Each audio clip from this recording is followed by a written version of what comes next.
Hello दोस्तों, devotion institute में आप सभी का स्वागत है। एसएससी की जो मॉक टेस्ट सीरीज है, मैथ्स का पहला मॉक टेस्ट परसों हम लोगों ने रीजनिंग शुरू किया था।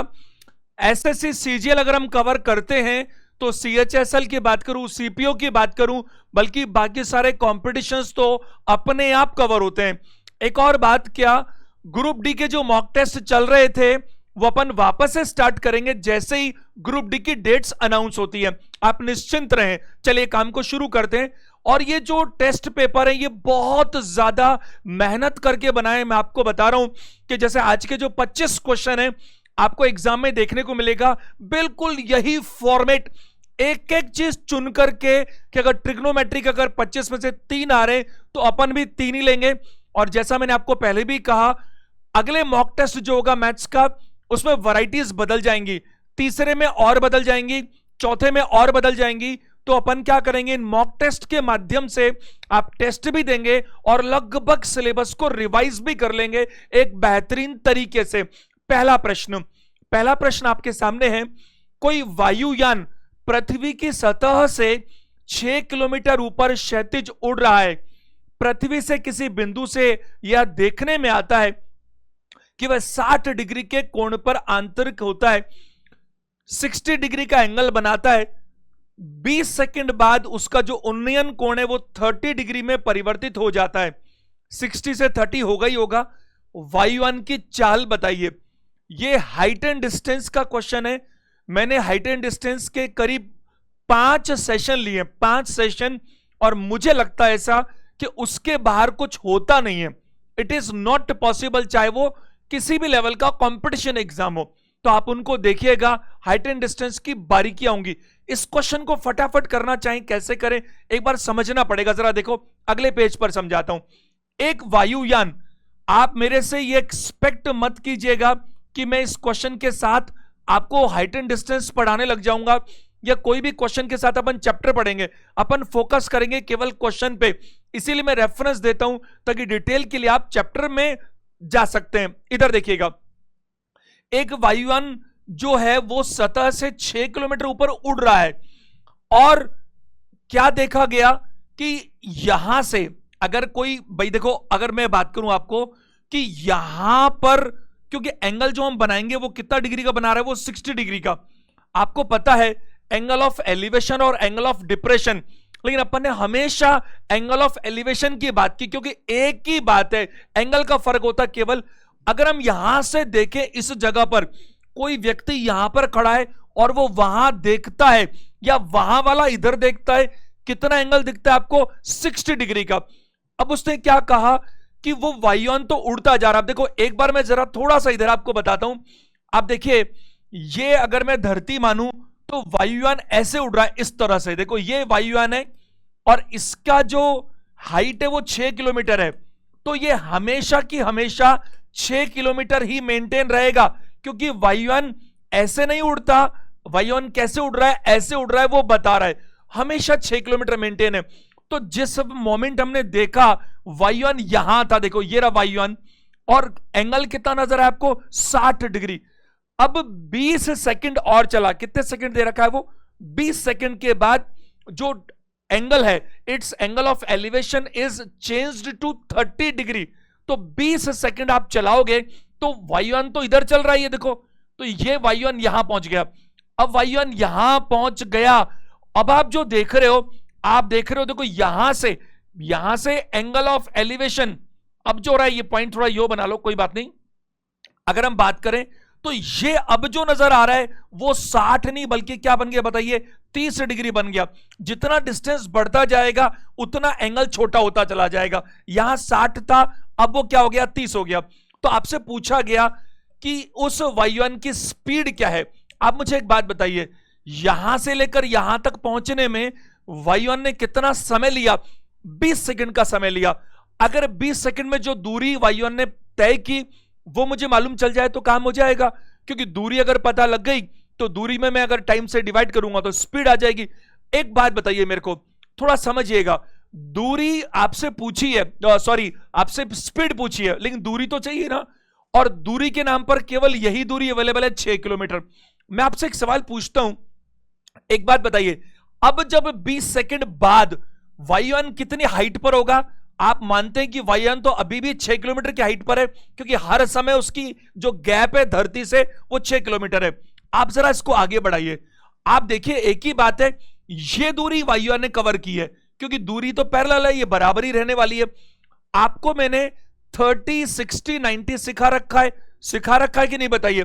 हाइट एंड डिस्टेंस की शुरुआत की थी 30, 60, 90।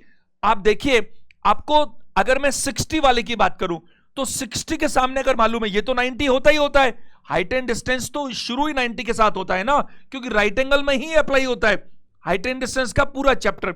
ये 60 है, ये 90 तो होता ही है, ये 30 हो गया। आपको पता है अगर 60 के सामने पता है, अगर 60 के सामने पता है तो 30 के सामने कैसे आता है? √3 से डिवाइड करने पर। प्रूफ करके मैंने सिखा रखा है। और अगर 30 के सामने पता है तो 60 के सामने उल्टा कर लो भाई। जब 60 के सामने पता है और 30 के सामने निकालने के लिए √3 से डिवाइड करते हो, तो 30 के सामने पता हो तो 60 के सामने निकालने के लिए √3 से मल्टीप्लाई कर लोगे। सिंपल सी बात है। इधर देखिए, अगर 60 के सामने ये 6 किलोमीटर है तो 30 के सामने क्या होगा? इसमें √3 से डिवाइड करना। अच्छा, इस 6 को मैं कह सकता हूं 3 मल्टीप्लाई 2 और √3 से डिवाइड करना है। तो 3 में अगर √3 से डिवाइड करूं तो √3 ही रह जाएगा और 2 अलग है, तो फिर ये कितना हो गया? 2√3। क्या मेरी बात समझ पा रहे हैं? अगर इस 6 में मैं √3 से डिवाइड करूंगा तो इस 6 को मैं क्या कह सकता हूं? 2 मल्टीप्लाई 3 √3, और √3 से इसको काटूं तो कितना बचेगा? √3, 2√3। तो मुझे ये पता लग गया कि ये वाली जो डिस्टेंस है ये 2√3 है। अच्छा, अब आप देखिए वापस से, ये तो 60, 30, 60, 90 की बात की थी। अब मैं जरा ये 30, ये 90 है और ये 60 है, क्या मैं ये मालूम नहीं कर सकता पूरा की पूरा? बिल्कुल कर सकता हूं ना। बिल्कुल उसी तरह से मुझे 30 के सामने पता है तो 60 के सामने क्या होगा? अरे 30 के सामने पता है तो 60 के सामने क्या होगा? √3 से मल्टीप्लाई करना है और कुछ भी नहीं। तो इस 30 के सामने अगर 6 किलोमीटर है तो 60 के सामने क्या होगा? √3 से मल्टीप्लाई करना है, यानी कि 6√3 होगा। ये पूरा की पूरा, ये पूरी लेंथ 6√3 है, ये वाली लेंथ 2√3 है। तो ये वाली लेंथ कितनी आ गई? 6 - 2 यानी कि 4√3। ये वाली लेंथ कितनी आ गई? 4√3। आपको नहीं लगता काम खत्म हो चुका? आपको ये पता लग गया ये लेंथ है और ये 4√3। आप देखो, वैसे यहां पर मैं बात करूं, इन्होंने √3 का वैल्यू दिया है, और नहीं दिया हो तो ये फिक्स है 1.732 फिक्स है। 1.732 मल्टीप्लाई किससे करेंगे बताइए? आप करेंगे 4 से। तो ये दूरी आपने तय की है। स्पीड कैसे आती है? Distance upon time. डिस्टेंस आपने ये तय किया है, ये वाला 4√3 की वैल्यू ये रही। लेकिन सावधान, ये आपके पास जो डिस्टेंस आया वो किलोमीटर में आया। क्यों आया? क्योंकि 6 किलोमीटर में अवेलेबल है, तो हमने 6 का इस्तेमाल करके जो भी चीज निकलेगी वो किलोमीटर में ही आएगी। देखो, क्वेश्चन सम जो टाइम लगेगा वो तो लगेगा, बहुत ज्यादा नहीं लगे, लेकिन जो रीजनेबल है वो तो समझाना ही पड़ेगा ना। कोई क्वेश्चन देखते ही हो जाएगा, बट किसी किसी क्वेश्चन में थोड़ी आपसे बात करनी पड़ेगी अच्छे से सिखाने के लिए। मैं आपको ये रिकमेंड कर रहा हूं, आप ये टेस्ट पेपर को बहुत अच्छे से कीजिएगा। मैं लगातार कोशिश करूंगा टेस्ट पेपर आते रहे, जो जैसे जैसे एग्जाम होंगे उन एग्जाम्स के अपन टेस्ट पेपर हमेशा ही करते रहेंगे। जरा ध्यान दीजिए, अब ये चूंकि किलोमीटर में है और वो समय आपका सेकंड में है, तो आपको मीटर में निकालने के लिए 1000 से मल्टीप्लाई करना चाहिए, तो ये दूरी मीटर में आ गई। और चूंकि आप देखिए जरा, समय, ये जो दूरी दी हुई वो मीटर में दी हुई है, ऑप्शंस मीटर में, किलोमीटर में नहीं। तो अब आप क्या करेंगे, यहां पर इसको, ये तो आ गई दूरी, इसको समय से डिवाइड करेंगे तो चाल आ जाएगी। चाल आ जाएगी कि नहीं आ जाएगी? और चाल क्या होगी? मीटर पर सेकंड। ये चाल जो आनी चाहिए ये मीटर पर सेकंड होती है। अगर मैं बात करूं, यहां पर लिखा हुआ, कहां पर? द स्पीड ऑफ एरोप्लेन, केवल ये लिखा हुआ है, वरना यहां ऑप्शन में होना चाहिए था कायदे से ये मीटर पर सेकंड है। इट शुड बी मीटर पर सेकंड, है कि नहीं? क्योंकि हम सेकंड से डिवाइड कर रहे हैं। चाल मीटर नहीं होती है तो दूरी होती है। खैर कोई बात नहीं, आगे बात करें हम लोग। तो यहां पर आप 20 से डिवाइड कीजिए, 5 बार काट दीजिए। ये 4 से काटिए 5 बार, 5 से बात करूं तो ये 200 बार, 200 का मतलब 2 का डबल कर दो, 34 68। और ये पॉइंट है हमारे पास 200 पूरा, तो 346.8 आएगा। 346.8, 346.8 मीटर पर सेकेंड। ये आपकी क्या आ गई बताइए? स्पीड आ गई, चाल आ गई। केवल मीटर नहीं हो सकता, मीटर पर सेकेंड होगा। बात समझ पा रहे? Option C is the right answer. आप इसकी डिटेल बहुत अच्छी पढ़ना चाहते हैं, आई स्ट्रांगली रिकमेंड आप हाइट एंड डिस्टेंस के पांचों सेशंस देख लीजिए। 45-90 के साथ 45-45-90 में कैसे होता है, 30-60-90 में कैसे होता है, डिफरेंट 10 तरह के सवाल बना रखे मैंने कि हाइट एंड डिस्टेंस में मैक्सिमम 10 वैरायटीज हो सकती है और 10 वहां पर अवेलेबल है। आंसर दीजिएगा जो अभी निकल कर आ गया। प्रश्न संख्या 2 पर आते हैं। Find maximum and minimum values of the following expression. ये एक्सप्रेशन है, इसकी मिनिमम और मैक्सिमम वैल्यू निकालनी है। ट्रिग्नोमेट्री के मैं आपको इसलिए याद दिलाता हूं ताकि आपको पता रहे, जिन लोगों को पता नहीं है ताकि उसका फायदा मिले आपको। ट्रिग्नोमेट्री के मैंने 30 सेशंस लिए हुए, 30 सेशन, 30 बहुत होते हैं, हर वैरायटी शामिल कर रखी है, सीजीएल लेवल तक का कवरेज है। उसमें मैंने 2 सेशन ले रखे हैं मैक्सिमम और मिनिमम वैल्यूज निकालने के लिए। तो मैं यहां अगर आपसे बात करना चाहूं, 45 + 5 50 होता है, तो यहां 50 और 45, यानी कि ऑप्शन नंबर मेरा बी आंसर सही है। Option number B is the right answer. कुछ भी करने जैसा होता नहीं है। एक बार जरा समझने की कोशिश कीजिएगा। आपको पता है ये साइन है और ये कॉस है। साइन और कॉस की जो वैल्यूज होती है वो -1 से लेकर 1 तक होती है। आपको पता है जब मैक्सिमम वैल्यू निकालते तो अपन क्या करते हैं? प्लस और माइनस का जरूर ध्यान रखते हैं। अगर प्लस है और मैक्सिमम निकालना है तो प्लस के साथ अधिकतम जोड़ने की कोशिश करते हैं, और माइनस है और मैक्सिमम निकालना है तो मिनिमम घटाने की कोशिश करते हैं। ये सब के लिए तो सेशन में जाना पड़ेगा। एक बार अपन इसको करते हैं फटाफट से। देखो, इसको करने के 2-3 तरीके हैं। पहला जो सबसे सही है, जो देखते ही आंसर आता है, वो क्या जरा देखिएगा।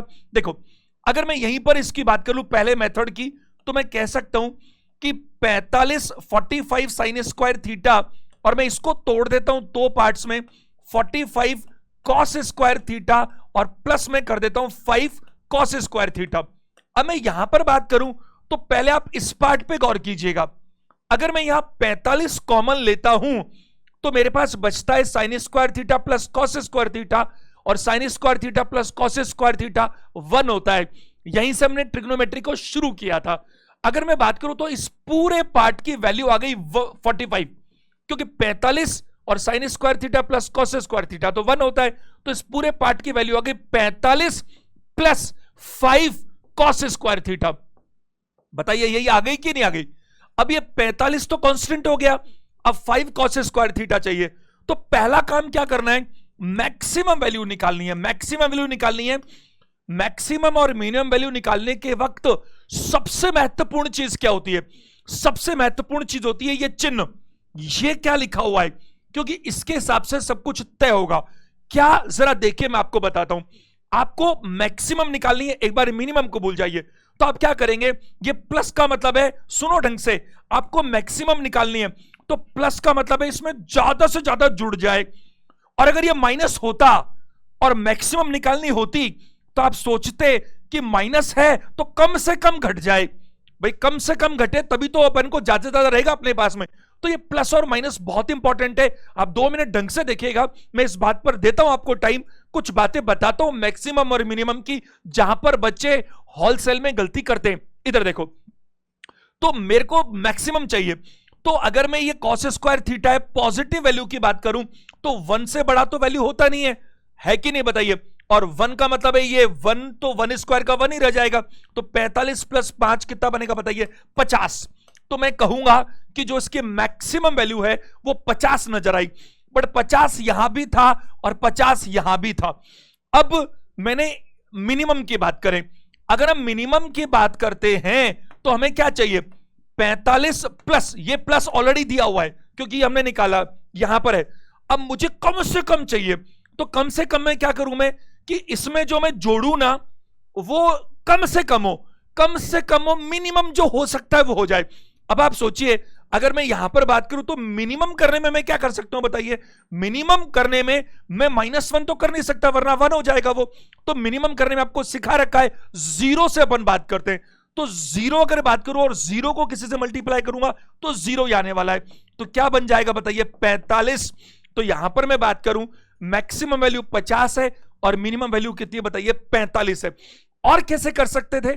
और ऐसे कर सकते थे, जरा देखिएगा, मैं अगले पेज पर लिख देता हूं 45। ये जो साइन स्क्वायर थीटा है इसको मैं 1 माइनस कॉस स्क्वायर थीटा बोल सकता हूं। बताइए ऐसा है, बोल सकता हूं कि नहीं? Sign square theta 1 minus cos square theta बोल सकता हूं। और प्लस 50 कॉस स्क्वायर थीटा, इसको ऐसे कैसे रहने दीजिएगा? जरा ध्यान दीजिए, मैं क्या चाहता हूं इन मॉक टेस्ट के माध्यम से केवल 25 क्वेश्चन नहीं हो, बल्कि 25 नहीं 250 क्वेश्चन हो जाए। यानी कि क्वेश्चन के रेलिवेंट जो जो चीजें हो वो भी अपन डिस्कस करते चले। अब एक बात बताइए, 45 माइनस 45 कॉस स्क्वायर थीटा, ऐसा मैंने क्यों किया पता है?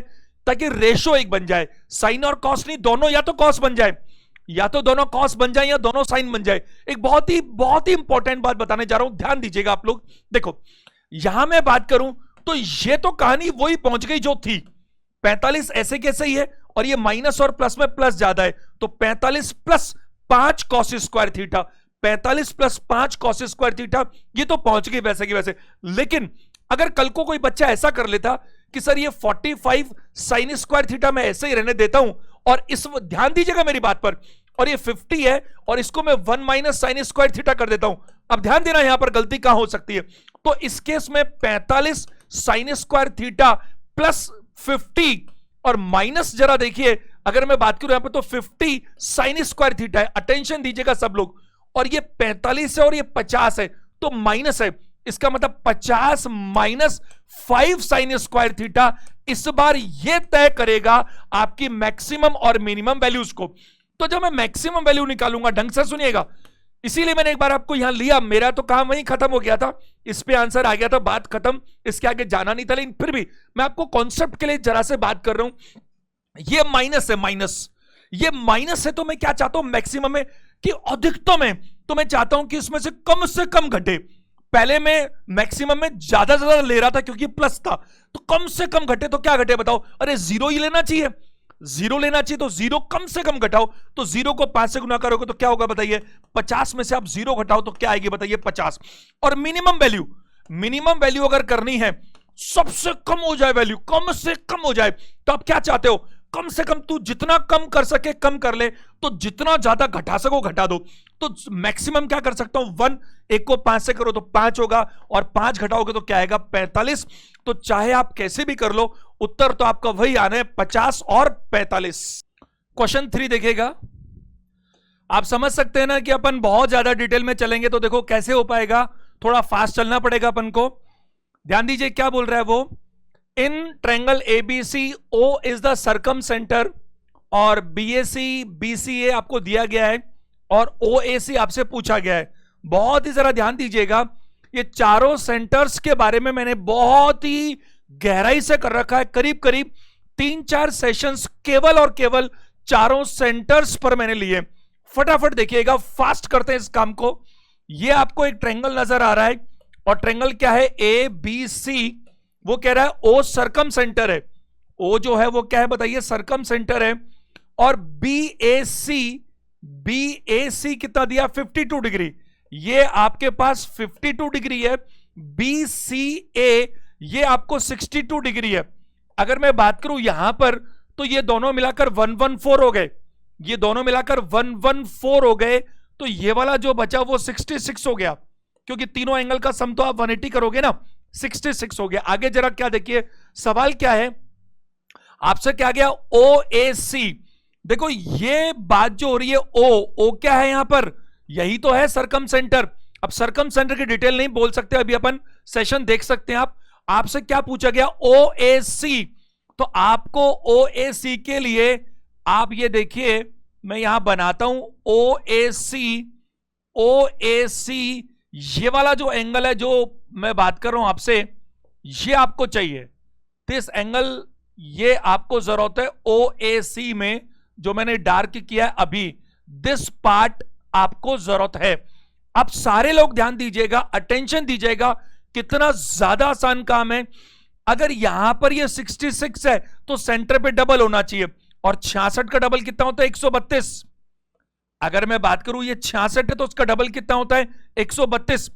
आपको पता है जब भी सरकम सेंटर की बात होती है तो हमेशा सरकम सेंटर वर्टेक्सेस, तीनों वर्टेक्सेस से बराबर दूरी पर होता है, यानी कि ये दोनों दूरी बराबर है, और ये दोनों दूरी बराबर है तो ये आइसोसेलेस ट्रायंगल हुआ।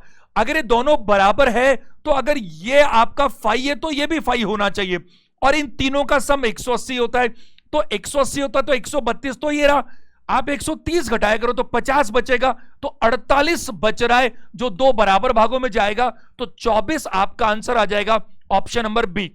ये आपका सरकम सेंटर है। अगर यहां 66 है तो सेंटर पे 132 बनेगा, ये 132 है तो ये दोनों एंगल बराबर होने चाहिए। क्यों?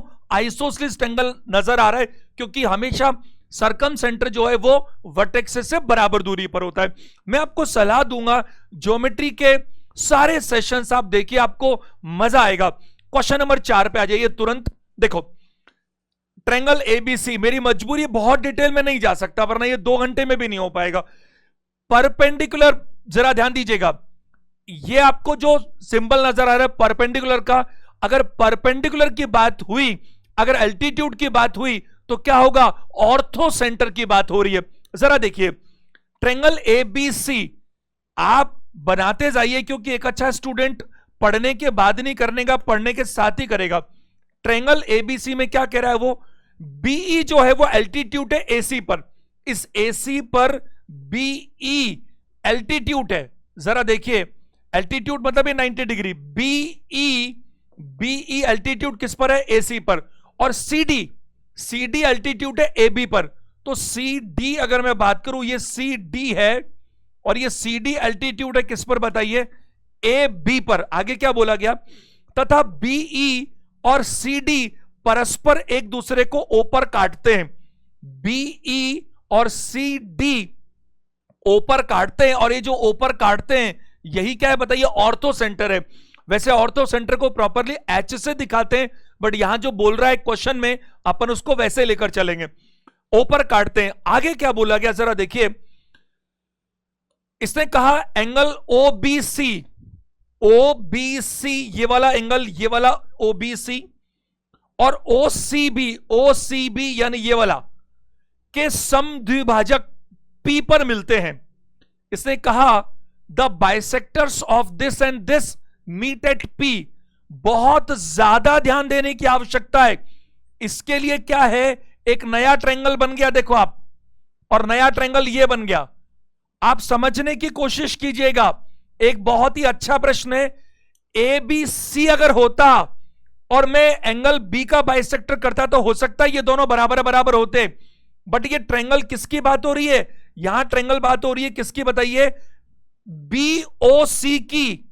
इस बीओसी की बात हो रही है यहां पर, क्योंकि इसने यहां साफ साफ लिखा है कि ओबीसी इसका एंगल बी ये वाला पार्ट हो गया, और ओसीबी ये वाला पार्ट है, इसके बाइसेक्टर हैं। और एंगल बाइसेक्टर दो बराबर भागों में बांटता है। ये एंगल बाइसेक्टर हुआ, और यहां मैं बात करूं ये एंगल बाइसेक्टर हुआ। और ये जो एंगल बाइसेक्टर है वो कहां मिलते हैं? पी पर मिलते हैं। और आपको अच्छे से पता है एंगल बाइसेक्टर जहां मिलते हैं उसे क्या बोलते हैं? इन सेंटर बोलते हैं। क्या बोलते हैं? इन सेंटर। और अगर मैं बात करूं एल्टीट्यूड्स परपेंडिकुलर्स जहां मिलते हैं उसे क्या बोलते हैं? Ortho centre. आगे सवाल क्या पूछा उस पर चलते हैं। इसने बोला बीपीसी 142 है। ये बीपीसी, ये जो बीपीसी है ये 142 है, 142। तो सवाल पूछा गया एंगल ए कितना होना चाहिए। एक बार सारे के सारे स्टूडेंट्स ध्यान दीजिएगा। अगर आपने इन सेंटर्स की प्रॉपर्टी पढ़ी तो मैंने एंगल बाइसेक्टर, क्योंकि एंगल बाइसेक्टर चाहिए तो इंटीरियर एंगल बाइसेक्टर भी सिखा रखा है और एक्सटीरियर भी सिखा रखा है। जब इंटीरियर की बात करते हैं तो 90 प्लस ऊपर वाला जो एंगल है उसका आधा, और अगर एक्सटीरियर की बात करते हैं प्लस में, और एक्सटीरियर में माइनस की बात करते हैं। डिटेल में आप वहां देख सकते हैं। इधर देखो तो ये 142 कैसे आया होगा? मैं बात कर रहा हूं आपसे इन सेंटर के बारे में, इन सेंटर के बारे में। और ट्रायंगल किसकी बात हो रही है? बीओसी। एबीसी की बात ही नहीं हो रही, क्योंकि ओबीसी इसका एंगल बाइसेक्टर है। तो ये 142 कैसे आया होगा? ये 142 कैसे आया होगा बताइए? ये 142 आया होगा 90 डिग्री प्लस एंगल ओ का आधा। तो 90 ये 52 है, 52 का दुगना 104, यानी कि ये वाला जो एंगल है वो 104 है। आप देखिए, अगर मैं बात करूं ये 104 है तो ये भी 104 है। बताइए वर्टिकली अपोजिट, बताइए 104 है तो ये भी 104 है, और आपसे एंगल ये पूछा गया तो ये 76 हो जाएगा। 76 ऑप्शन नंबर सी। आप देखिए ADOE एक क्वाड्रिलेटरल दिख रहा है, और क्वाड्रिलेटरल के चारों एंगल्स का सम कितना होता है? 360। ये भी 90 है और ये भी 90 है, तो ये इन दोनों का सम मिलाकर 180 होना चाहिए। अगर ये 104 है तो वो 76 होना चाहिए। एक बढ़िया सवाल है। ABC उसने कहा ये पहले तो अल्टीट्यूड डलवाए तो ये ऑर्थो सेंटर बना, फिर इस एंगल बी का पूरे ABC में नहीं BOC में एंगल बाइसेक्टर बनवाए, ये 142 बताया, ये आया तो ये निकल कर आ गया, क्योंकि ये कैसे आता है? ये आता है 90 प्लस इस O का आधा। इस ये आया कितना बताइए? ये 142 है, तो 90 प्लस O का आधा यानी 52 का डबल 104। वर्टिकली अपोजिट, ये 104 तो ये भी 104, और ये 104 तो ये कितना बनेगा? फिर 76 बनेगा। क्वेश्चन नंबर 5 देखिएगा, अलजेब्रा का बहुत ही बेसिक क्वेश्चन है। जरा देखिए, आपसे जो पूछा गया है वो इतना सा सवाल है, और ऐसे सवालों में सिर्फ और सिर्फ आपको क्या चाहिए होता है? x प्लस 1/x की वैल्यू मिल जाए, और ऐसी वैल्यू निकालने के लिए सिर्फ इंफॉर्मेशन ये अवेलेबल है, इसके अलावा कुछ भी नहीं है। इसका इस्तेमाल कैसे करेंगे बताइए? एक्स स्क्वायर प्लस 1 बराबर 4x कह सकते हैं, और मुझे क्या चाहिए? मुझे चाहिए x प्लस 1/x। तो कैसे लाऊं मैं? ये तो एक्स स्क्वायर है, तो x से डिवाइड करूंगा तो काम हो जाएगा, लेकिन डिवाइड करूंगा तो मुझे मल्टीप्लाई भी करना पड़ेगा, तभी तो हिसाब बराबर होगा। तो मैं अगर डिवाइड करूं तो ये x प्लस 1/x बन जाता है, लेकिन चूंकि डिवाइड किया तो मुझे मल्टीप्लाई भी करना पड़ेगा, और बराबर 4x था ही था, x कैंसिल कर दीजिए, x प्लस 1/x की वैल्यू 4 मिल गई, काम खत्म। अगर एक क्यूब में है तो आपको पता है पूरा सूत्र लिखने की जरूरत नहीं है। ये मैं अलजेब्रा के बेसिक में शुरुआत करता हूं, शुरू की पहली दूसरी क्लास के अंदर ही करीब करीब 22-23 चीजें बिल्कुल दिमाग में सेट होनी चाहिए, लेकिन कोई भी चीज रटने से नहीं, समझने से। 4 का क्यूब कितना होता है? 64, और 4 का 3 गुना कितना होता है? 12, तो घटाने पर 52 मिलता है। अभी हम अलजेब्रा में पूरा पढ़ नहीं सकते इसको डिटेल में, वरना घंटों लग जाएंगे मॉक टेस्ट कराने में, वो पॉसिबल नहीं है। स्क्वायर में कैसे करते हैं? फॉर्मूला बेसिक भी लगाएंगे। 4 का स्क्वायर कितना? 16 में से 2 घटाइए तो 14 मिलेगा, 2 से काट दीजिएगा तो 26 ऊपर है, 26 ऊपर है और नीचे 7 है, 26/7, यानी कि option number A is the right answer. प्रश्न संख्या 6 पर आइएगा। क्वेश्चन नंबर 6, एक व्यक्ति कुछ टॉफियां 1 रुपए की 2 की दर से खरीदता है, 2 की दर से, और उतनी ही 2 की 3 की दर से खरीदता है। वह सबको 3 की 5 की दर से बेच देता है। लाभ अथवा हानि का प्रतिशत बताइए। प्रॉफिट और लॉस का परसेंटेज क्या है?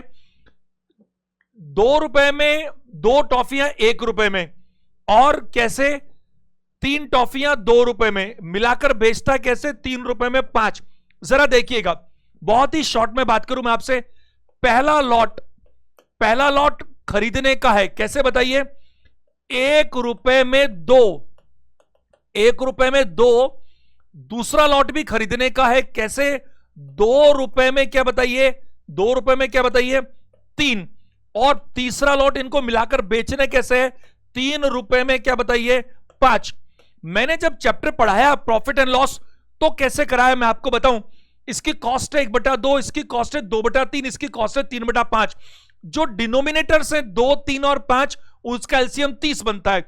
अपन 30 टॉफी माने तो ये 15 रुपए की आएगी, ये 20 की आएगी, 35 कॉस्ट आएगी, 30 प्लस 30 60 होगी, और 60 में अगर मैं 3/5 से मल्टीप्लाई करूं तो 36 रुपए सेलिंग आएगी, 35 रुपए कॉस्ट आएगी, 36 रुपए सेलिंग आएगी, 1 रुपया प्रॉफिट आएगा, और 1 रुपया प्रॉफिट 35 पर आएगा। तो प्रॉफिट परसेंटेज निकालने के लिए 1/35 मल्टीप्लाई 100, यानी कि 2 सही 6/7%। ऑप्शन नंबर ए आंसर होगा। मुझे करना होता तो इससे भी आधा टाइम लगता, मैं तो इतना बोलने में लगा। आपको पता है ऐसे जब प्रश्न आते हैं तो एकमात्र तरीका बता रखा है, जब ऐसे बोले 2 रुपए में 4 खरीदी, 3 रुपए में 7 खरीदी, इतना इतना इतना, तो हम कुछ क्वांटिटी मान लेते हैं। और क्वांटिटी हमेशा क्या मानते हैं, एलसीएम मानते हैं। देखो एक यूनिट कितने की आएगी, 1/2। डिटेल में जाने के लिए आपको चैप्टर में जाना पड़ेगा। एक क्वांटिटी कितनी आएगी, 2/3, 2 रुपए में 3। एक कितने में बेचोगे आप, 3/5 रुपए में।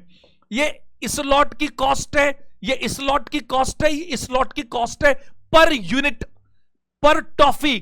तो आपको क्या करना है, 2, 3 और 5 उसका एलसीएम लेना है। और एलसीएम कितना आया, 30। तो आप ये मान लीजिए 30 टॉफी खरीदी। अगर 30 खरीदी तो ये कितने रुपए की आएगी बताइए, 15 रुपए का लॉट आएगा। और ये वर्बली काम हो जाता है। ये 30 खरीदी तो कितने का लॉट आएगा, 20 रुपए का। और आपका लॉट की टोटल कॉस्ट कितनी आ गई, 35 रुपीज। 30 प्लस 30 मिलाकर 60 बेचोगे तो 12 से 3 गुना करो, कितना हुआ, सेलिंग प्राइस कितना हो गया, 36 रुपए। 35 में खरीदा था, 35 में खरीदा था, 36 में बेच दिया। प्रॉफिट एक का है, 1/35 मल्टीप्लाई 100, इसको काटोगे 5 से, 20/7, 6/7% आपको प्रॉफिट दिख रहा है। जब आप ये चैप्टर में देखेंगे प्रॉफिट एंड लॉस में, तो आपको और बारीकियां पता लगेंगी, जो मैं अभी बताऊंगा तो टाइम लग जाएगा। क्वेश्चन नंबर 7 पर आइएगा। दो समरूप, देखिए कॉन्ग्रुएंसी और सिमिलरिटी, ये ट्रायंगल की बहुत दो सशक्त चीजें हैं। मैंने 3-4 सेशंस ले रखे हैं ज्योमेट्री में, आप देखिएगा बहुत फायदा मिलेगा आपको। देखो दो समरूप ट्रायंगल हैं, ये रहे, का परिमाप इतना और इतना है, और PQ मतलब ये वाला PQ 11 दिया हुआ है। तो ए भी आपसे पूछा गया है। आपको पता है कि जो दो सिमिलर ट्रायंगल्स होते हैं उनमें सारी कॉरेस्पॉन्डिंग चीजें सेम रेशो में होती हैं, जबकि कॉन्ग्रुएंसी में बिल्कुल सेम ही होती हैं, रेशो नहीं, सेम ही होती हैं। अब जरा देखिए, वो तो एक दूसरे की कॉपी होता है। अब PQ कितना दे रहा है, 11। इन दोनों का परिमाप जो है, इसका और उसका परिमाप 64 और 80 है। तो परिमाप का जो रेशो है वही रेशो मिल जाएगा। तो 16 से कटा 4 और 5। और ये वाला जो है PQ उधर वाला, यानी इसकी वैल्यू 11 है, तो इसकी वैल्यू कितनी होनी चाहिए, 11 में 5 से डिवाइड करो और 4 से मल्टीप्लाई करो। भाई 11, ये 11 किसकी, ये दोनों के पैरामीटर का रेशो है 4:5। तो इनकी हर चीज का रेशो 4:5 होना चाहिए। ये पहले कैसे पढ़ना सिखाया था, PQ और AB, PR और AC, BC और QR, इसके लिए चैप्टर देखना पड़ेगा। तो 11 की वैल्यू ये 5 की वजह से है, तो 11/5 करो, 4 से मल्टीप्लाई करो, 44/5 है, 8 सही 4/5, यानी कि option number C is the right answer. क्या बात समझ पा रहे हैं? चलिए अगले प्रश्न पर चलते हैं अपन। क्वेश्चन नंबर 8 ध्यान दीजिएगा। अगर मैं यहां देख पा रहा हूं ए ऊपर भी, ए नीचे भी है। अगर मैं नीचे से ऊपर लेकर जाऊं तो डिवाइड करना पड़ेगा, लेकिन थोड़ा सा ध्यान दीजिएगा। यहां मैं कह सकता हूं xy+1, और यहां भी कह सकता हूं xy+1। डिवाइड को अगर मैं वापस उल्टा करूं तो ये xy+1 अपॉन x उल्टा हो जाएगा, और उल्टा होने पर क्या होगा, xy+1 आपस में कट जाएंगे, तो बचेगा क्या, x/y। इसी तरह से यहां पर भी बचेगा x/y, और x/y बचेगा और x/y इधर बचेगा, दोनों का बेस सेम होगा। तो मैं कह सकता हूं कि आंसर मेरा बी होगा। अब ये भी मैंने आपको समझाने के लिए बोला इतना, वरना तो मुझे दिख ही रहा है आंसर। अब एक लाइन में लिखता भी हूं ताकि आप मेरी बात को समझ पाए। जरा देखिए, एक स्टेप लिखते हैं अपन ताकि क्लियरिटी हो। देखो यहां मैं इसको कह सकता हूं xy+1 अपॉन y, और यहां मैं कह सकता हूं xy-1 अपॉन y। मेरी बात समझ पा रहे हैं? इसी तरह से xy+1 अपॉन x नजर आ रहा है, और यहां xy-1 अपॉन x नजर आ रहा है, ये y है, और ये पार जो है वो AB है। अब आप देखिए, आगे मैं लिख नहीं रहा, मेरी बात समझने की कोशिश कीजिए। जब मैं इसको ऊपर लेकर जाऊंगा तो ये डिवाइड हो जाएगा। अब ये डिवाइड हो जाएगा, डिवाइड मैं चाहता नहीं हूं, तो डिवाइड की जगह अगर मैं इसको मल्टीप्लाई करना चाहूं तो मुझे इसको उल्टा करना पड़ेगा। अगर ये आपको बेसिक जो मैंने सर्ट्स के पार के जो सेशंस ले रखे हैं उनको देखिएगा, बेसिक्स हैं ये, बिल्कुल बेसिक्स, जो अपन अभी लिमिटेड डिस्कशन कर सकते हैं। अगर मैं इसको ऊपर लेके जाऊं तो ये डिवाइड हो जाएगा, मेरे को डिवाइड को मल्टीप्लाई में चेंज करना है, तो क्या होगा, x, क्योंकि पार तो दोनों की सेम है, तो x ऊपर चला जाएगा और xy अपॉन 1 नीचे चला जाएगा, तो ये दोनों आपस में क्या होंगे, कैंसिल होंगे।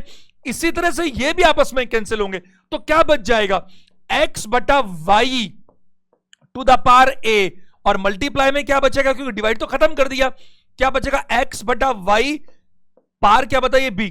दोनों का बेस चूंकि सेम है, और आपको पता है अगर बेस सेम होता है तो पार क्या होती है, जुड़ जाती है, आंसर बी हो जाएगा।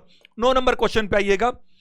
किसी जगह 60 लोगों के लिए 20 दिनों के भोजन की व्यवस्था है, 5 दिनों बाद 20 लोग छोड़कर चल जाते हैं, तो 5 दिन गुजर गए, 20 में से 15 दिन की व्यवस्था बच रही है, तो आपको पता है 60 लोगों के लिए 15 दिन की व्यवस्था बच रही है 5 दिनों के बाद, लेकिन 20 लोग तो छोड़कर चले गए, अब तो 60 नहीं बल्कि कितने लोग हैं, 40 लोग हैं।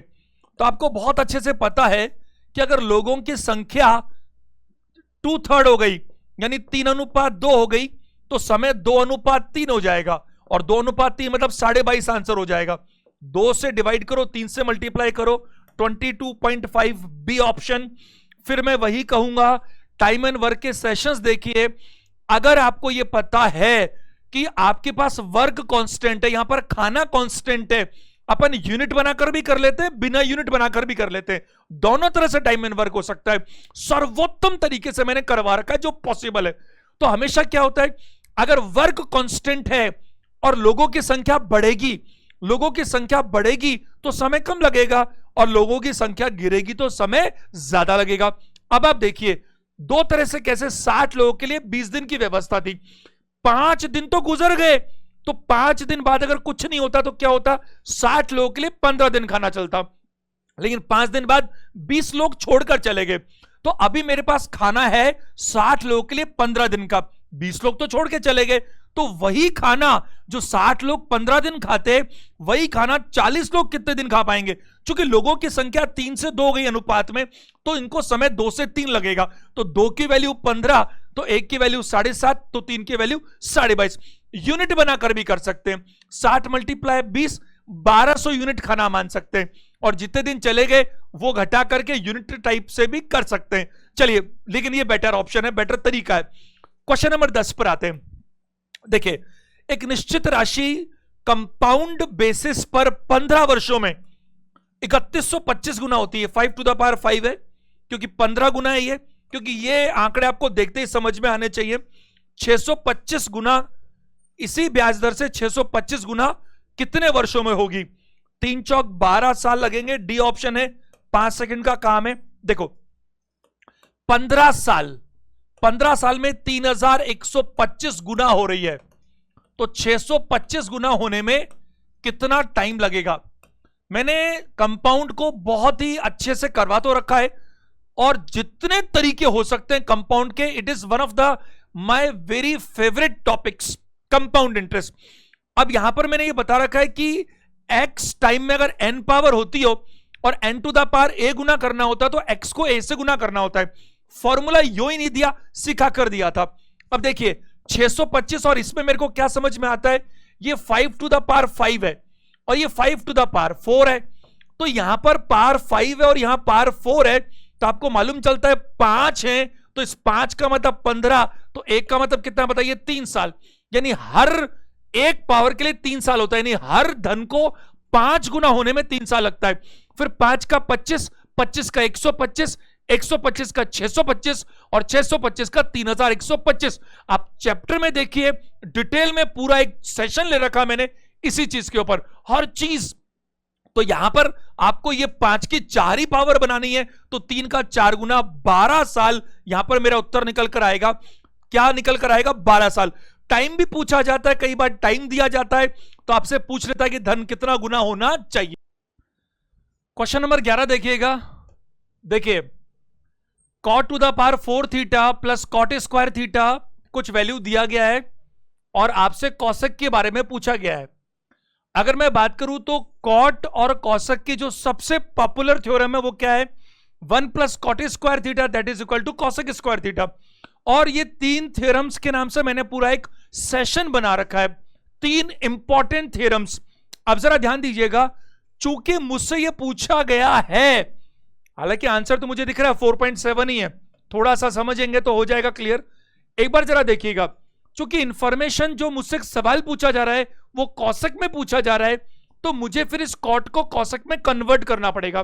तो देखिए ये मैं लिख नहीं रहा, मैं इसको सीधा उधर लेकर जा रहा हूं। जरा देखिए, अगर मैं इसमें कॉट स्क्वायर थीटा कॉमन ले लूं, अगर इसमें मैं कॉट स्क्वायर थीटा कॉमन ले लूं तो क्या बचेगा, तो कॉट स्क्वायर थीटा +1 बचेगा और बराबर कितना है 4.7। अब ऐसा क्यों किया जरा ध्यान दीजिएगा।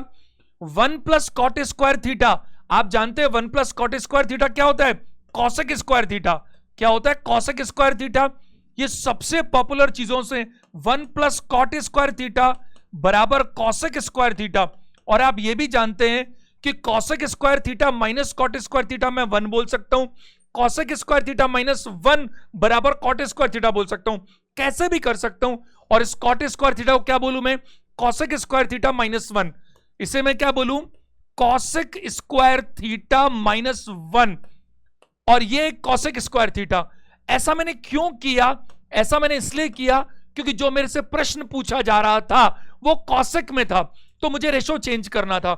अब आप इसको मल्टीप्लाई करेंगे तो जरा देखिए, इसको मल्टीप्लाई करने पर क्या यही मिल जाएगा, और यहां पर मल्टीप्लाई करने पर यही मिल जाएगा, यानी कि ये कन्वर्ट होकर के यही हो गया जो सवाल में पूछा गया है।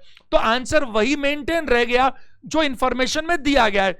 एक बहुत ही आसान सा प्रश्न है, जरा अगले प्रश्न पर चलते हैं। क्वेश्चन नंबर 12, यदि x वह छोटी से छोटी संख्या है जिसे 6, 7, 8, 9 तथा 12 से विभाजित करने पर क्रमशः 2, 3, 4, 5 और 8 बचता है, तो x का 200% ज्ञात कीजिए। अगर x का पता लग जाए तो उसका दुगना हमारा आंसर हो जाएगा। आप जरा देखिएगा, 6, 7, 8, 9, 12 से विभाजित करने पर शेष अगर कुछ भी ना बचे, इसको एक बार छोड़ दे अपन, तो वो ऐसी संख्या होगी जो इनका एलसीएम है।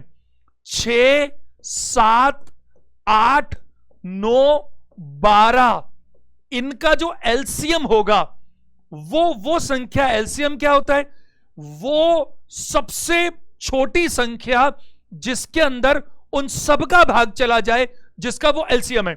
अभी क्या चाहता है कि इन सब से विभाजित तो हो ही जाए, उसके बाद में ये और बचना चाहिए। अब ये बचना चाहिए, एक बार मैं थोड़ा लिखता हूं तो फिर आप ज्यादा अच्छा समझ पाएंगे। पहले इसका एलसीएम देखते हैं। देखो, अगर मैं यहां पर देखूं तो मैं यहां पर बात करूं 2, 3, 7, 4, 9, 6। अगर मैं 3 की बात करूं, इसको काट दीजिए, 7, 4, 3, 2। मैं 2 से बात करूं तो इसको काट दीजिए, यहां मैं बात करूं 2, आगे और कुछ मुझे नजर नहीं आ रहा, ये तीनों की तीनों प्राइम नंबर है। तो मैं यहां बात करूं अगर 14 तिया 42, और यहां पर बात करूं तो कितना है ये 12, ये कितना है 6 दूनी 12, तो 42 × 12 420, 84, 504। इनका एलसीएम क्या आ रहा है 504। तो आप ऐसा करो 6, 2, 4, 500 दुगना 1000 आंसर है, सी ऑप्शन है। एक बार ध्यान दीजिएगा सारे के सारे स्टूडेंट्स, देखो इसमें एक खास बात है जो मैं आपको बताना चाहता हूं। देखो 6, 7, 8, 9 और 12 से ढंग से सुनना इस लाइन को, ये बहुत ही कॉमन क्वेश्चन है, बहुत बार आता है और बच्चे कंफ्यूज रहते हैं। मैं कंफ्यूजन दूर करता हूं। देखो इनसे जब मैं डिवाइड करता हूं तो क्या बचना चाहिए, 2 बचना चाहिए, 2 बचना चाहिए, 3 बचना चाहिए, 4 बचना चाहिए, 5 बचना चाहिए और 8 बचना चाहिए। एक बार आप इस पार्ट पर गौर कीजिएगा, जरा इनका डिफरेंस देखिए। 6 और 2 का डिफरेंस है 4, 4, 4, 4 और 4। अगर ये डिफरेंस कॉमन नहीं है तो ये प्रश्न गलत है, ये हो ही नहीं पाएगा। क्या कहना चाहता है, एक बार एक लाइन से एग्जांपल से समझाता हूं। देखो रीजनेबल टाइम तो लगेगा ना समझाने में। देखो एक बात बताइए मेरे को, ढंग से जो मैं कहना चाहता हूं उस बात को सुनिएगा। ये जो एक्सेस की वैल्यू 500 आएगी, 4 घटाने से 500 क्यों आएगी, देखिए 504 क्या है, इन पांचों संख्याओं का एलसीएम, यानी कि 504 के अंदर इन सबसे पूरा पूरा भाग चला जाता है। अगर मैं एक बार इस 6 को पकड़ूं तो 504 में अगर मैं 6 जोड़ता हूं तो 510 आता है, इसमें भी 6 का भाग जाएगा। 504 में अगर मैं 6 घटाऊं तो 498 आता है, तो इसमें भी 6 का भाग जाएगा, क्योंकि 6 घटाऊं या 6 जोड़ू या 6 के मल्टीपल जोड़ू घटाऊं कोई फर्क नहीं पड़ता। एक बात बताइए, 498 में पूरा पूरा चला जाता है तो 2 बचना चाहिए, 2 बचना चाहिए, और 2 बचने के लिए वो संख्या क्या होनी चाहिए? 500 होनी चाहिए। क्या होनी चाहिए? 500 होनी चाहिए। अगर आगे भी देखेंगे, आप ट्राई करके देख सकते हैं, और एलसीएम और एचसीएफ के जो चैप्टर्स मैंने करवा रखे हैं उसमें इसको बहुत ही डिटेल में सिखा रखा है, तो आप वहां पर भी जा सकते हैं। एक्स की वैल्यू बनेगी 500, 500 का दुगना चाहिए तो आंसर होगा 1000। क्वेश्चन नंबर 13 पर आइए। मैं देख रहा था कि जो परसों रीजनिंग का मॉक टेस्ट था उसमें कुछ कमेंट्स, कुछ बच्चे कमेंट कर रहे हैं कि सर रेलवे के जो आपके जो मॉक टेस्ट है उनको भी चलने दीजिए, उनको और लीजिए। अरे भाई, मैंने रोका थोड़ी है, मैंने टेम्परेरी रोका है, मतलब खत्म नहीं किया। मैंने कहा ना, अभी चूंकि सीजीएल की डेट सामने है तो पहले मैंने एक बार इसको ले लिया, तो बाद में हम लोग ग्रुप डी को वापस कंटिन्यू करेंगे। बहुत सारे टेस्ट करने वाले हैं रेलवेज के एग्जाम में, मॉक टेस्ट बहुत बहुत कराने वाला हूं। इवन जो जो पेपर होते चले जाएंगे उनका एनालिसिस भी आगे से आगे सब चलता रहेगा। दूसरी चीज ये आ रही थी कि सर वीक में आप थोड़े मॉक टेस्ट को बढ़ाइए। अपन अभी 2 ही बात कर रहे हैं, परसों था रीजनिंग का, आज है मैथ्स का, और बात करें लेटर ऑन। कोशिश करते हैं धीरे धीरे, देखो हर आदमी की क्या अपनी लिमिटेशंस हैं, आप कम करो लेकिन क्वालिटी वाला काम करो, है ना, उसमें ज्यादा अच्छा है। तो मैं जैसे ही मुझे थोड़ा समय और कंफर्टेबली मिल पाता है मैं इनको इंक्रीज कर लूंगा। जरा ध्यान दीजिएगा, cos 24 डिग्री, इसका वैल्यू है a/b। सवाल क्या पूछा गया? cosec 24 minus cos 66। आपको बहुत अच्छे से पता है, आपको ट्रिग्नोमेट्री का बेसिक मैंने बहुत अच्छे से करवा रखा है। ध्यान दीजिएगा सबके सब बच्चे, ये 90 डिग्री है क्योंकि आपको पता है ट्रिग्नोमेट्री शुरू यहीं से होती है, और आपको यह भी पता है क्या कि यहां पर जो एंगल आप देखना चाहते हो, अगर मैं बात करूं ये एंगल मैंने बना दिया 24, अगर ये एंगल मैंने 24 बना दिया तो ये एंगल बन गया 66। आपका जो दिल करे वो बना लो, उससे कोई फर्क नहीं पड़ेगा, डजंट मैटर। लेकिन आपको पता है अगर आप 24 को देखना चाहते हो तो 24 के सामने परपेंडिकुलर होगा, और 66 देखना चाहते हो तो 66 के सामने परपेंडिकुलर होगा। क्योंकि यहां पर नजर वाली बात क्या है, 24 भी और 66 भी है। ये सब बेसिक्स बढ़िया से करवा रखे हैं मैंने। अब देखो, आपको ये पता है कि कॉस और कॉस आपको मालूम है बहुत अच्छे से, बेसिक चीजें शुरू होती है। कॉस का मतलब क्या है? कॉस का मतलब है कि base upon hypotenuse, base upon hypotenuse 24 के हिसाब से, तो 24 के हिसाब से बेस क्या है? ये है, और हाइपोटेनियस तो कॉमन ही रहता है। हाइपोटेनियस क्या है बताइए? ये है। तो इसके जो परपेंडिकुलर होगा वो क्या हो जाएगा बताइए? बी स्क्वायर माइनस ए स्क्वायर। बताइए रूट में ऐसा होगा कि नहीं होगा, मुझे बताइए। ये जो इंफॉर्मेशन दी थी ये क्या है? Base upon perpendicular, sorry base upon hypotenuse cos है। अगर मैं बात करूं बेस, तो ये 24 के सामने तो परपेंडिकुलर होता है, हाइपोटेनियस है, ये बेस है। सवाल क्या पूछा गया? 24 के हिसाब से मुझे कॉसेक चाहिए। आपको पता है कॉसेक क्या है? साइन का रेसिप्रोकल है, यानी क्या करे बताइए? हाइपोटेनियस अपॉन क्या बताइए? परपेंडिकुलर। हाइपोटेनियस अपॉन परपेंडिकुलर, और इस 24 के लिए, इस 24 के लिए हाइपोटेनियस कौन है बताइए? बी। कौन है? बी। और परपेंडिकुलर क्या है बताइए? बी स्क्वायर माइनस ए स्क्वायर। और यहां मैं बात करूं अगर आपसे कॉस के लिए, तो कॉस 66, जरा ध्यान दीजिएगा, इस एंगल से बात करेंगे आप, क्योंकि कॉस का मतलब क्या है? Base upon hypotenuse. लेकिन इसके लिए बेस ये हो जाएगा क्योंकि सामने वाला तो परपेंडिकुलर होता है, ये बेस होगा, यानी कि बी स्क्वायर माइनस ए स्क्वायर। और हाइपोटेनियस की बात करें तो क्या मिलेगा आपको? बी मिलेगा। क्या मेरी बात समझ पा रहे? तो यहां पर बिल्कुल ये बहुत जरूरी है और बेसिक चीजें हैं। अब धीरे धीरे मैं लेवल्स और भी बढ़ाता चला जाऊंगा, बट अभी ये पेपर आज का वैसा ही हो रहा है जैसा आपके एक्चुअल एग्जाम में आता है, बल्कि बहुत सारी चीजों में तो 10-20% लेवल बेटर ही मिलेगा आपको। अगर मैं यहां बात करूं, इसी को एलसीएम मान लेता हूं, तो यहां पर मेरे को ये ऊपर बी स्क्वायर नजर आता है, और यहां पर अगर बात करूं मैं, तो ये जो मुझे नजर आता है इसका स्क्वायर नजर आता है, और ये रूट भी और स्क्वायर भी है, तो ये खत्म हो जाएगा और क्या बच जाएगा, बी स्क्वायर। चूंकि बाहर माइनस है तो इधर प्लस हो जाएगा, और नीचे क्या रहने वाला है, ये बी स्क्वायर माइनस ए स्क्वायर, और बाहर क्या है बताइए, बी, और इस बी से ये बी कैंसिल हो गया, तो ए स्क्वायर अपॉन ए स्क्वायर तो यहां पर है, केवल यहीं पर है, अपॉन बी, ये वाला मेरा आंसर हो गया। Option number B is the right answer. That's a easy question and good question. जरा देखिए प्रश्न संख्या 14 पर चलते हैं। दो ट्रेन समान दिशा में क्रमशः 56 और 20 की रफ्तार से जाती है। आपको पता है ट्रेन से, बसों, ट्रकों, आदमियों, कुचियों, जब सीधी दिशा में चलती है तो चालें घटती हैं, और उल्टी दिशा में चलती है तो चालें जुड़ती हैं, लंबाई हमेशा जुड़ती है। तेजी से चलने वाली ट्रेन धीमी चाल से चलने वाली ट्रेन में बैठे एक व्यक्ति को 12 सेकंड में पार कर जाती है। तेज गति से चलने वाली ट्रेन की लंबाई क्या होगी? ये एक ट्रेन थी जो तेज गति से चलती थी, ये स्लो से चलती थी, यहां पर आदमी बैठा था। जब आदमी को पार करना है तो बस मामला ऐसा होना चाहिए।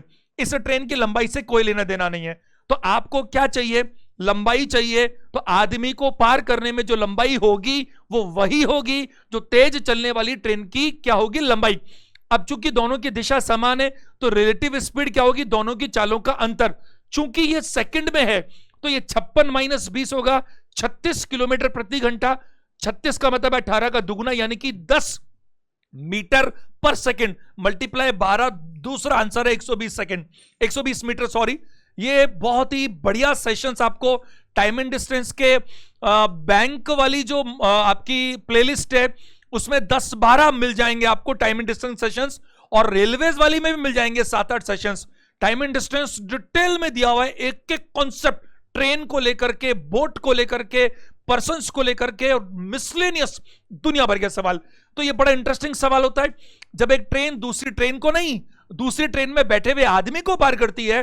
तो जिस ट्रेन में आदमी बैठा है उसकी लंबाई से उसको कोई लेना देना नहीं है, लेकिन जिस ट्रेन में आदमी बैठा है उसकी चाल तो इफेक्टिव होगी ना, इसीलिए चालें घट गई, रिलेटिव स्पीड आ गई। समय लगा सिर्फ तेज वाली ट्रेन को खुद को पार करने में, क्योंकि किसी इंसान को पार करने में सिर्फ अपनी लंबाई के बराबर चलना पड़ता है। प्रश्न संख्या 15 पर चलते हैं। 15 नंबर क्वेश्चन देखें जरा।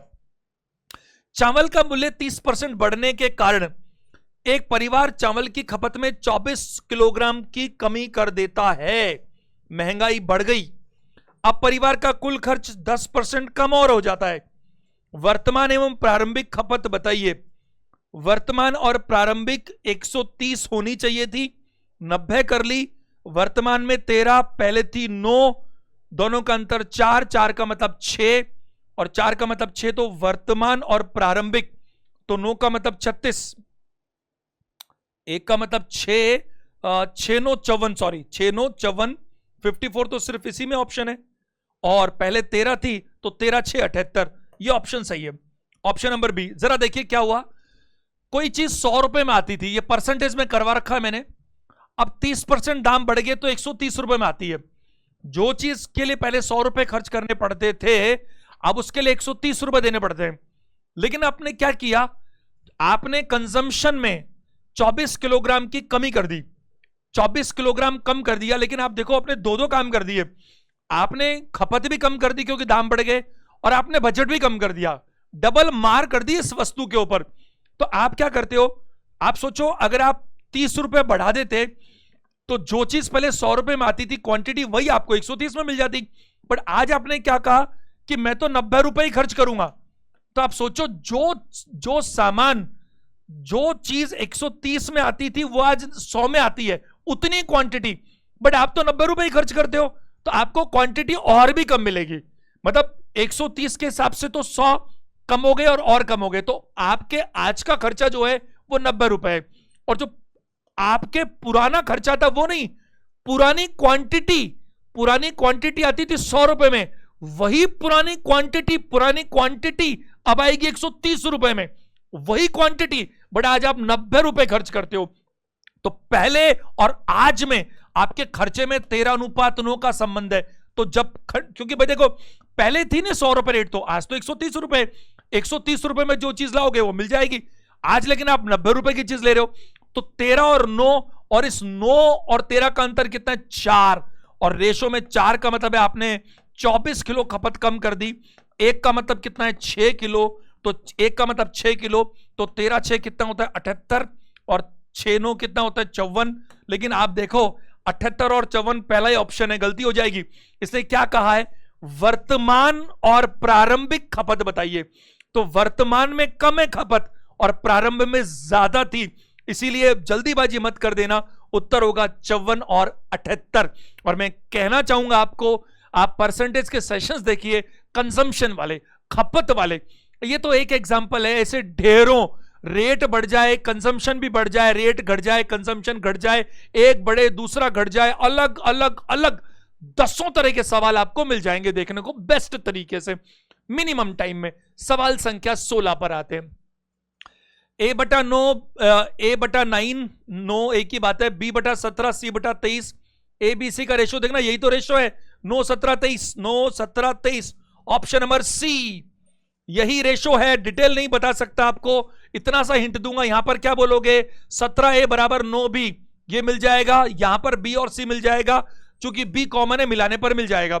बट इसको मैंने डिटेल में थ्योरम से सिखा रखा है रेशो इन प्रपोर्शन में, कि कभी भी ऐसा फॉर्मेट आ जाए तो आपको वही जो रेशो दिखते हैं वही आंसर देने।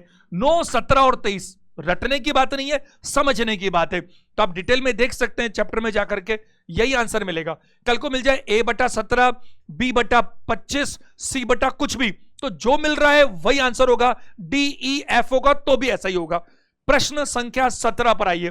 कुछ बच्चों को हो सकता लग रहा हो कि सर ने एकाएक गति बढ़ा दी, नहीं ऐसा नहीं है, मैंने बहुत ज्यादा तो नहीं, थोड़ी बढ़ाई है, क्योंकि आप देखो वरना अपन कैसे कर पाएंगे।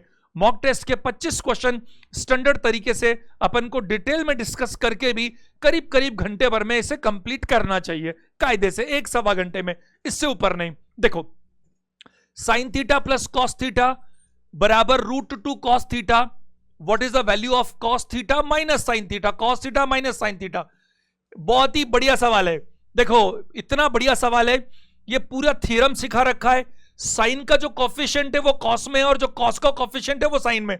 आपने कहा सर कॉफिशिएंट तो दिख ही नहीं रहा, 5 और 2 होता, ये 2 और 5 होता तो आप ऐसा बोलते कि कॉफिशिएंट, अरे 1 तो दिख रहा है ना, ये 1 है, ये भी 1 है, ये भी 1 है, ये भी 1 है।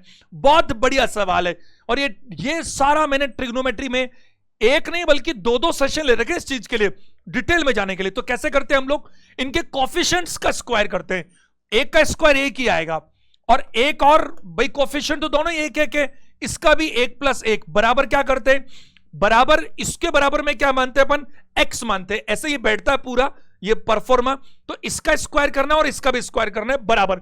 इसका स्क्वायर करेंगे तो √2 का स्क्वायर तो 2 होता है, और कॉस थीटा के लिए क्या करूं, कॉस स्क्वायर थीटा, और प्लस बात करूं तो वो x स्क्वायर बनेगा। अब आप ध्यान दीजिए ये 2 है, तो 2 - 2 कॉस स्क्वायर थीटा कर लीजिए, बराबर x स्क्वायर रह गया। ये 2 अगर मैं बात करूं तो आपको दिख ही रहा है कि ये 2 कॉमन रख लीजिए, तो 2 साइन स्क्वायर थीटा रह गया ये, क्योंकि 1 - कॉस स्क्वायर थीटा क्या होता है, sign square theta. 2 sign square theta बराबर x स्क्वायर। अरे इसकी वैल्यू पूछी थी, ये इसकी वैल्यू तो x है ना, x स्क्वायर थोड़ी है, x स्क्वायर तो फॉर्मेट में लिखते हैं, तो x को निकालने के लिए इसको रूट करना पड़ेगा, तो √2 का रूट ये रहेगा, और साइन स्क्वायर थीटा से साइन थीटा रहेगा, तो √2 sine theta, option number C ये आंसर है। ये पूरा डिटेल में थ्योरम मैंने सिखा रखा है कि किस किस तरह से क्या क्या क्वेश्चंस बन सकते हैं, मैं आपको ये सलाह जरूर दूंगा। साथ ही साथ इनको भी चलाते रहिए मॉक टेस्ट को, और जो भी रेलिवेंट चीज पे अटकते हो फंसते हो, क्योंकि यहां तो मैं डिटेल बहुत ज्यादा बता नहीं सकता, लेकिन आप जहां अटक रहे हो वहां पर जाओ, तुरंत उन सेशंस में देखो और इस कॉन्सेप्ट को क्लियर करो। नेक्स्ट क्वेश्चन नंबर 18 पर आइएगा। सिंप्लीफिकेशन क्वेश्चन है, आपको ध्यान है बोर्ड मास फॉलो करना है। सबसे पहले आपकी नजर इस ब्रैकेट पर होनी चाहिए, ब्रैकेट के अंदर पहले डिवाइड करेंगे, ये 7 बार जाता है, इसको हटाइए तो कितना बचाइए 48।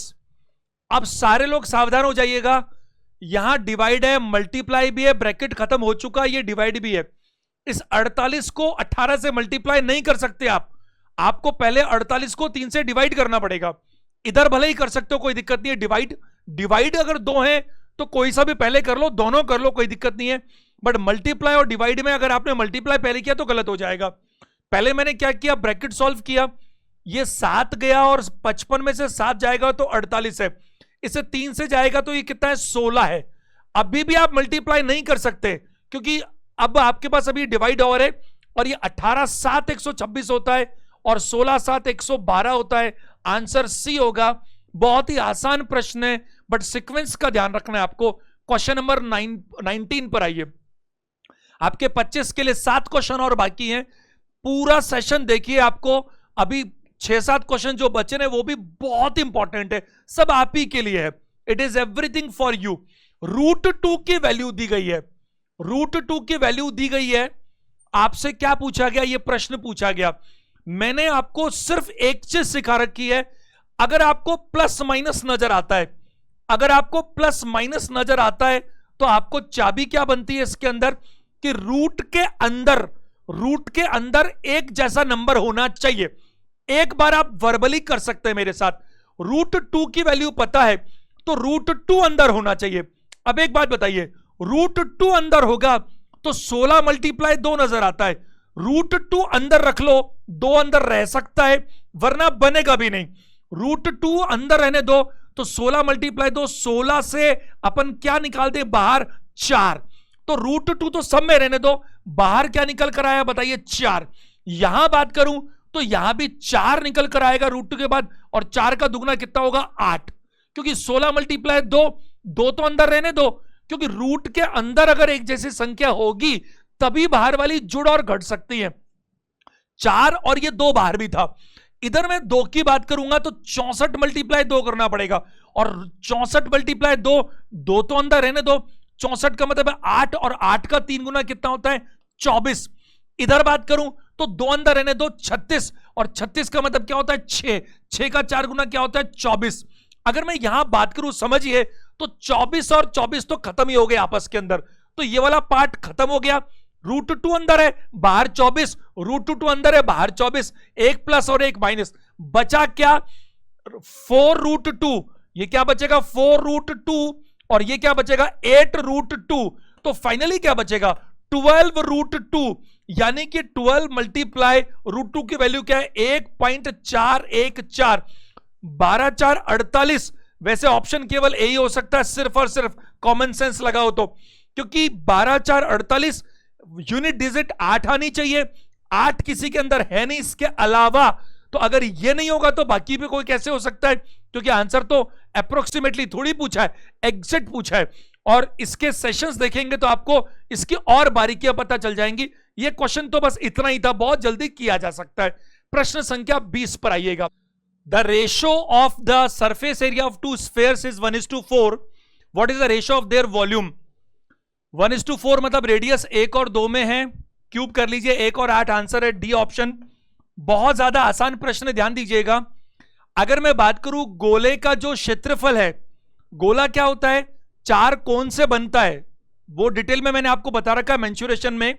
अगर मैं बात करूं एरिया 4πr² और दूसरा भी 4πr², और इनका जो एरिया है वो 1:4 में है। 4π दोनों में कांस्टेंट है, तो r की वैल्यू कितनी आती है यहां पर 1, और यहां पर कितनी आती है 2। तभी तो ऐसा हो सकता है कि आपका यहां पर गोले का क्षेत्रफल 1:4 में हो। आपसे पूछा गया इनके वॉल्यूम का एरिया। वॉल्यूम कैसे निकलता है गोले का, 4/3 πr³, और यहां पर भी 4/3 πr³। यहां पर 4/3 पाई कांस्टेंट है, तो क्या कांस्टेंट नहीं है, केवल r। तो r की वैल्यू 1 है तो उसका क्यूब 1 रहेगा, और यहां पर 8 रहेगा। इसीलिए दोनों के जो आयतन है, वॉल्यूम है, उनका रेशियो रहेगा 1:8। जितनी प्रैक्टिस करेंगे उतना तुरंत पकड़ में आने लगेगा। प्रश्न संख्या 21 देखिएगा। एक निश्चित समयावधि में एक लड़का धारा के अनुकूल, ये बोट्स एंड स्ट्रीम्स का क्वेश्चन हो गया। धारा के अनुकूल मतलब डाउन स्ट्रीम, धारा के अनुकूल चलते हैं तो स्पीड बढ़ती है, धारा के विपरीत चलते हैं स्पीड घटती है। शांत जल में कांस्टेंट रहते हैं। धारा के अनुकूल दिशा में धारा की विपरीत दिशा की तुलना में तैरकर दुगनी दूरी तय कर सकता है। आप देखिए, एक तरफ है डाउन स्ट्रीम और एक तरफ है अप स्ट्रीम। एक निश्चित समयावधि में समय बराबर है। आपको पता है समय अगर कांस्टेंट दे रहे हो, बराबर दे रहे हो, और डाउन स्ट्रीम और अप स्ट्रीम में क्या कह रहे हो आप, कि जो डिस्टेंस है वो क्या कर रहे हो आप, डाउन स्ट्रीम में दुगनी तय कर रहे हो अप स्ट्रीम की तुलना में। तो आपको पता है बहुत अच्छे से, समय तो बराबर हो ही गया, डिस्टेंस आपने दुगनी तय कर ली, तो यह बात पक्की होगी कि जो स्पीड है वो स्पीड भी इसी रेशो में होनी चाहिए, क्योंकि आपको मैंने बता रखा भाई दुगनी आपको थोड़ा टाइम एंड डिस्टेंस में जाना पड़ेगा। देखो बोर्ड्स की बातें सारी वहां पर हो चुकी है, लेकिन आपको बहुत अच्छे से पता है, मैंने कहा था एक बहुत अच्छा कंसेप्ट, एक बार जल्दी से बोलता हूं, अगर डिस्टेंस कॉमन है तो जितनी स्पीड बढ़ेगी टाइम घटेगा, लेकिन यहां पे डिस्टेंस कॉमन नहीं है ना, यहां पे टाइम कॉमन है, कांस्टेंट, मतलब कॉमन है कांस्टेंट, टाइम कांस्टेंट है, तो अरे टाइम हर बार बराबर है, तो दूरी ज्यादा उसी टाइम में तो गति भी ज्यादा, दूरी कम तो गति भी कम, तो स्पीड के रेशो 2:1 है। और आपको पता है ये डाउन स्ट्रीम है, ये अप स्ट्रीम है, इनका एवरेज क्या होता है, स्टिल वाटर, धारा की गति आपको दी गई है और शांत जल में लड़के की चाल पूछी गई है, 2 और 1 का एवरेज होगा 1.5, आपको कोई फर्क नहीं पड़ता, इस 2 की जगह 4 लिख दीजिए, 1 की जगह 2 लिख दीजिए, एक ही बात है, तो औसत क्या हो जाएगा 3। आपको पता है इस 4 और 3 का अंतर क्या होता है, धारा की गति, आपको पता है इस 2 और 3 का अंतर क्या होता है, धारा की गति, तो इसका मतलब क्या है, रेशो में 1, और रेशो में 1 की वैल्यू कितनी है 3.5, या रेशो में 1 की वैल्यू कितनी है 3.5, रेशो में 1 की वैल्यू 3.5 है, तो 3 की वैल्यू क्या होगी 10.5 किलोमीटर प्रति घंटा आपको मिलेगी, क्या बताइए, शांत जल में चाल। अगर धारा के साथ पूछता तो 14 हो जाता, धारा की उल्टी दिशा में पूछता तो केवल 7 हो जाता, और शांत जल में पूछा तो 10.5 होगी। शांत जल हमेशा सेंटर में रहती है। मैंने एक थियरम भी सिखा रखी है, the difference between the speeds of the boat in the downstream and in the upstream would always be equal to twice of speed of stream. वो आपको सेशंस देखने पड़ेंगे। क्वेश्चन 22 पर आइएगा, 22 नंबर प्रश्न, 240 छात्रों के औसत अंक 32 हैं, औसत का प्रश्न है। उत्तीर्ण होने वाले के औसत अंक 38 हैं, अनुत्तीर्ण होने वालों के 20 हैं, तो पास होने वालों की संख्या क्या होगी। 3-4 तरह से कर सकते हैं, 3-4 तरीके से। सबसे अच्छा तरीका इसमें एलिगेशन यूज करना होता है। एक तरफ पास वाले बच्चे, एक तरफ फेल वाले बच्चे। पास वालों का औसत कितना है 38, फेल होने वालों को कितना है 20, सबका कितना है 32, हायर माइनस एवरेज 6, इसका डिफरेंस 12, दोनों चीजें हो गई 2:1 में, और दोनों चीज अगर 2:1 में हो गई तो 240 बच्चे हैं, उनको बांट लो, तो ये हो गया कितना, बात करें 8 या 24, तो ये तो हो गया 8 दूनी 16, और ये 80। कौन से बच्चे पूछे, पास होने वाले, पास होने वाले हो गए 160, 160। फेल होने वाले पूछता तो कितना था 80। डिटेल में जाना है इसकी तो आप जाओ एवरेज की, एवरेज के 6-7 सेशंस बना करके एक प्लेलिस्ट बनी हुई है एवरेज की अलग से, उनको आप देख सकते हो, उसमें आपको सारी एवरेज की दुनिया की सारी वैरायटीज उपलब्ध है। क्वेश्चन नंबर 23 पर आते हैं। क्वेश्चन नंबर 23 थोड़ा यहां पर टेक्निकल एरर आ रही है, कोई बात नहीं, क्वेश्चन तो पूरा पढ़ने में आ रहा है, ये डेटा भी पढ़ने में आ रहा है, बट यहां पर फॉन्ट का प्रॉब्लम आ रहा है। देखो कभी कभी ऐसा आता है, अपन रीजनिंग में पढ़ते हैं ना, लॉजिकल रीजनिंग, उसमें होता है कोर्स ऑफ एक्शन। अब अभी क्लास को रोके वो ठीक नहीं रहेगा, अपन इसको कंप्लीट करते हैं। 3 क्वेश्चन है, 23, 24, 25। मैं यहां लिख देता हूं, देखो ये तो कॉलेज है, आप लिख लो ना, इतना सा क्या हो गया, अपने घर की तो बात है। ये तो क्या बताइए, कॉलेज है। ये वाले जो बच्चे हैं वो आर्ट्स स्ट्रीम के हैं। कौन सी स्ट्रीम के हैं, आर्ट्स स्ट्रीम के हैं। आप चाहो तो मैं कलर भी ब्लैक ही कर देता हूं। अगर बात करूं यहां पर, तो यहां पर ये वाले बच्चे जो हैं, ये वाले बच्चे आर्ट्स स्ट्रीम के हैं, और ये वाले बच्चे कॉमर्स स्ट्रीम के हैं, और ये वाले बच्चे साइंस स्ट्रीम के हैं, और ये टोटल संख्या है, बस इतना है। बस ये जो टाइपिंग मिस्टेक थी वो मैंने ठीक कर दी। ये तो कॉलेज के नाम है, ये आर्ट्स है, ये कॉमर्स है, ये साइंस है, और ये टोटल है। क्या बोला गया है, percentage distribution of students in various disciplines in 5 different colleges. 5 विभिन्न कॉलेजों के विभिन्न अनुशासनों में छात्रों के वितरण का प्रतिशत। तो ये प्रतिशत है, ये 25% है, ये 35% है, 40% है, तभी तो मिलाकर ये 100 बन पाएगा। ये सब मिलाकर के 100 बन पाएंगे। तो ये कॉलेज, ये 3 स्ट्रीम, ये टोटल बच्चे। अब आ जाओ तुरंत सवाल पर कि सवाल ने क्या पूछा है, उस पर आते हैं। जरा देखिए सवाल की अगर बात करें तो सवाल क्या बोल रहा है, सवाल बोल रहा है पहला यहां पर कि the number of students from the discipline of arts from college D. College D से आर्ट्स के बच्चे ये रहे, कॉलेज डी से आर्ट्स के बच्चे ये रहे, is approximately what percent of the number of students from the discipline of commerce from the same college? Commerce इसी कॉलेज के, आप देखिए डी, कॉलेज डी के कला अनुशासन के छात्रों की संख्या उसी कॉलेज के वाणिज्य अनुशासन के छात्रों का लगभग कितना प्रतिशत है?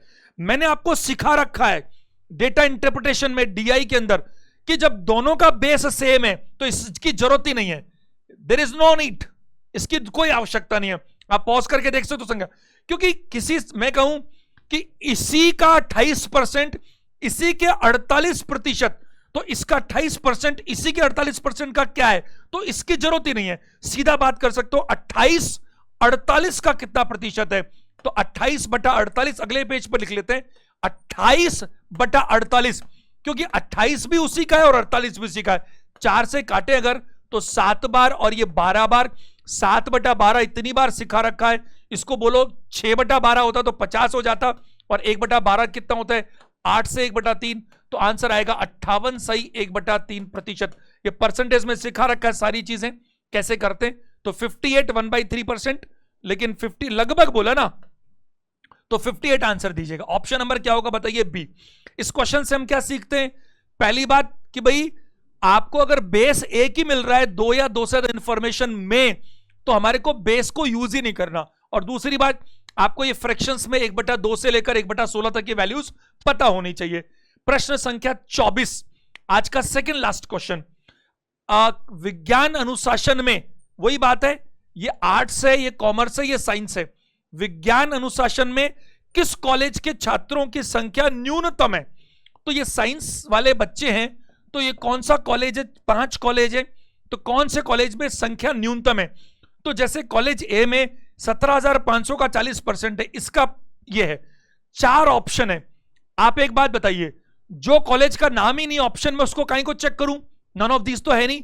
तो एक बार दिमाग लगाना मेरे साथ साथ, आप थोड़ा सा ढंग से देखिएगा।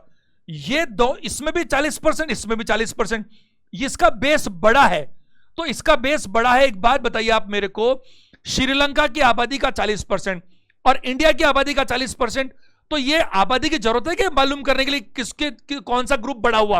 अरे जो बेस बड़ा है वो बड़ा ही तो होगा। तो आप सोचो ए और बी के अंदर, तो ए तो भाई न्यूनतम बोल रहा है, न्यूनतम पूछ रहा है, तो न्यूनतम बोल रहा है तो अधिकतम की जरूरत नहीं है। तो ये पक्की बात है, न्यूनतम में कम से कम बी तो नहीं आ सकता। B is not possible. B क्यों पॉसिबल नहीं है? अरे ए बी की तुलना में कम है। आगे आओ, ये देखो सी है क्या ऑप्शन में? बिल्कुल है। तो ये बेस भी बड़ा है, परसेंटेज भी बड़ा है, तो सी तो ए से पक्का बड़ा होगा, तो सी की संख्या ज्यादा आएगी, ये भी नहीं हो सकता।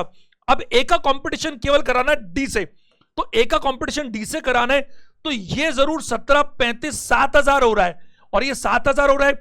ये 23 की बात करें तो 69 ही रह जाता, अगर 30% होता तो भी, तो ये काफी कम है भाई। देखो 24 की अगर 25 भी लो तो 1/4 होता है, तो 1/4 तो 7,000 से काफी कम होता है, तो आंसर पक्का क्या होगा? डी ऑप्शन होगा।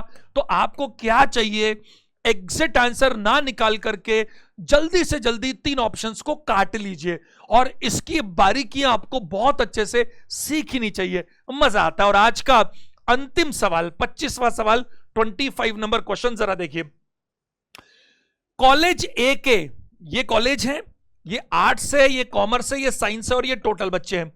कॉलेज ए के कला और वाणिज्य अनुशासन को मिलाकर छात्रों की संख्या का कॉलेज बी के, अलग अलग बेस है, यहां बेस एक जैसा नहीं है, ए और बी, बी के उन्हीं अनुशासन के छात्रों की संख्या से कितना अनुपात है?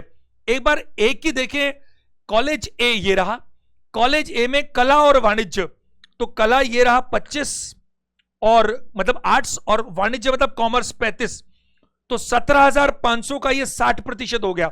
आपको मैंने सिखा रखा है परसेंटेज में किसी भी संख्या का 1% और किसी भी संख्या का 10% पता होना चाहिए। दूसरी बात, जब भी कोई दो हिस्सों के रेशो निकालते हैं तो संख्या को बड़ा सा बड़ा नहीं, छोटे से छोटा करने की कोशिश करते हैं। तो ये कला और वाणिज्य का टोटल क्या हुआ? 60%। 1% है 175, इधर लिख देता हूं, तो 175 मल्टीप्लाई 60 तो हो गया ये वाला ग्रुप, पहले वाला। अब कॉलेज बी पर आओ, बी में उन्हीं अनुशासन से, तो ये 15 है और ये 45 है, ये भी 60%, लेकिन 60% किसका? 25,000 का, तो 1% हो गया 250। तो 250 मल्टीप्लाई 60।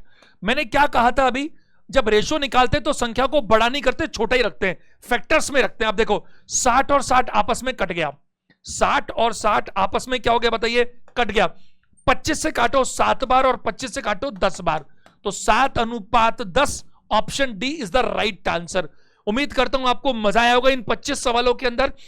आप मेरे कहने से लाइक करें इसको और कमेंट करके जरूर बताएं आपकी क्या ओपिनियन है। जो अपन अगला टेस्ट बनाएंगे next, 2 number reasoning 2 number maths, उसमें आपको क्या लगता है और क्या करना चाहिए आपके हिसाब से। अगर लगता है तो मेरे हिसाब से तो ये बेस्ट है।